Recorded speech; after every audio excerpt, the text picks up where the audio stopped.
Have you ever stopped to think about how you can smell a cup of coffee, smile at a friend, or even just shrug your shoulders? Well, today we're diving into the brain's secret communication network, the 12 cranial nerves. These are the express lanes that make all of that happen. So let's get right into it. So here's a question for you. Most of the signals your brain sends out travel down the superhighway of your spinal cord, right? But what about signals that only need to go a short distance, say straight to your eyes or your nose? How do they skip that whole scenic route down your back? Well, that's exactly where the cranial nerves come into play. And here's the deal. The cranial nerves are these 12 special pairs of nerves that plug directly into the brain. They completely bypass the spinal cord. You can think of them as the ultimate VIP pass, giving your brain direct control over all the critical functions happening in your head and neck. Okay, I know what you're probably thinking. 12 pairs of nerves? You expect me to remember all of those? And yeah, it sounds like a lot. But don't worry, we've got a couple of killer cheat codes, some handy mnemonics that are going to make this whole thing a piece of cake. First up, let's tackle the names. All you have to do is remember this kind of ridiculous sentence.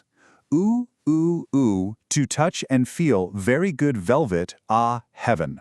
I know, but trust me, the first letter of each of those words lines up perfectly with the first letter of each cranial nerve, 1 through 12. You'll see what I mean in just a second. And for our second cheat code, we're going to remember what each nerve does. For that, we use this classic. Some say marry money, but my brother says big brains matter more. In this one, S means it's a sensory nerve, so it's bringing information in.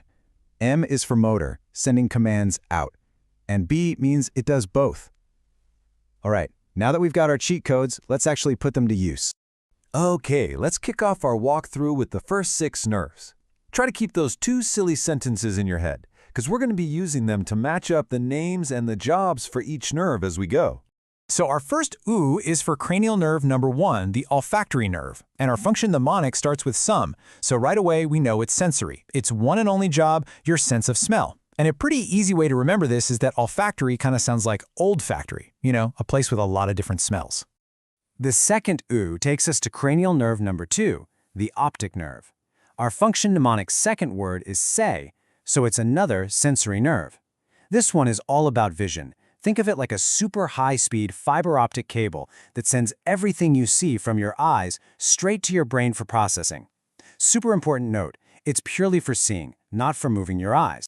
All right, now we're going to group a few together because it just makes sense. This is the eye movement trio, nerves 3, 4, and 6. That's our third OO, to, and. Our function mnemonic has marry, money, and my for these 3, which tells us they are all motor nerves. The oculomotor nerve does most of the heavy lifting, the trochlear helps you look down and out, and the abducens moves your eye outward. So together, they're the team that lets you look all around. Okay, next up we have touch, which stands for cranial nerve 5, the trigeminal nerve. And yeah, I put it's complicated on here for a reason. This nerve is an absolute powerhouse, and it juggles 2 completely different but really important jobs for your face. And here's why. The mnemonic word is but, so we know it does both.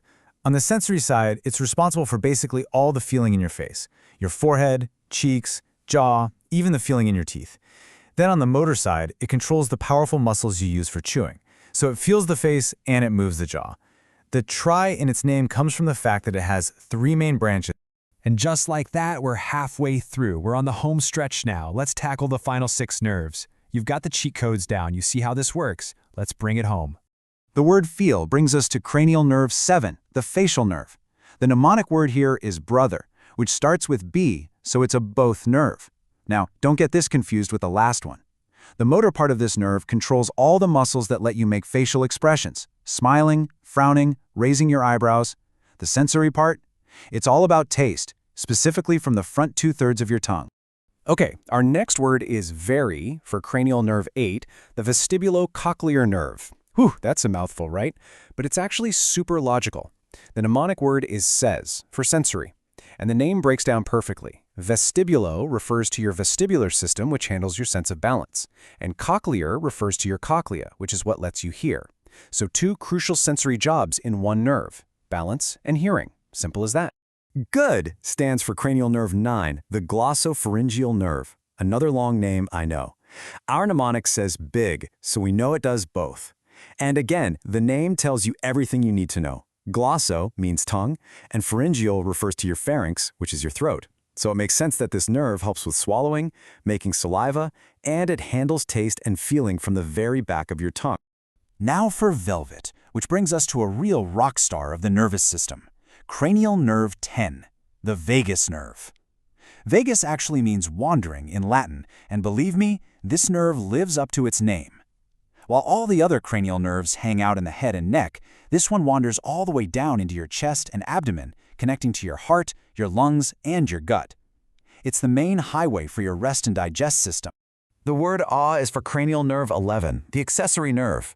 Our mnemonic has the word matter, so this one is purely a motor nerve, and its job is super straightforward. It controls the big muscles in your neck and shoulders. So every time you turn your head to say no or shrug your shoulders, you've got this nerve to thank. And finally, we've arrived at heaven. This is for cranial nerve 12, the hypoglossal nerve. The mnemonic says more, so it's our last motor nerve. And one last time, the name tells the story. Hypo means under, and glossal means tongue. So this nerve controls the muscles under your tongue, which are absolutely essential for talking clearly and swallowing safely. Wow, okay, we did it. We've gone through all 12. You've got the names, you've got the functions, and you've got the cheat codes. But before we wrap up, I want to tie it all together with one last visual trick that makes it almost impossible to forget this stuff. Let's call this the cranial nerve face. Just point to your own face as we go. You've got one nose for nerve 1, smell. You've got 2 eyes for nerve 2, vision.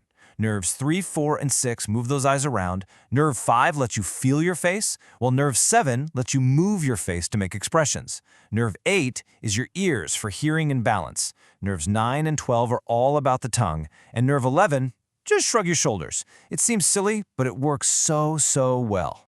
And if you're ever in a pinch and all else fails, here it is, the ultimate bare bones summary. 9 simple actions that pretty much cover the job of every nerve in order. It's the fastest way to jog your memory. So it makes you wonder, are these nerves just simple wires, or are they the quiet conductors of the entire symphony that is you? Something to think about. Thanks so much for hanging out today.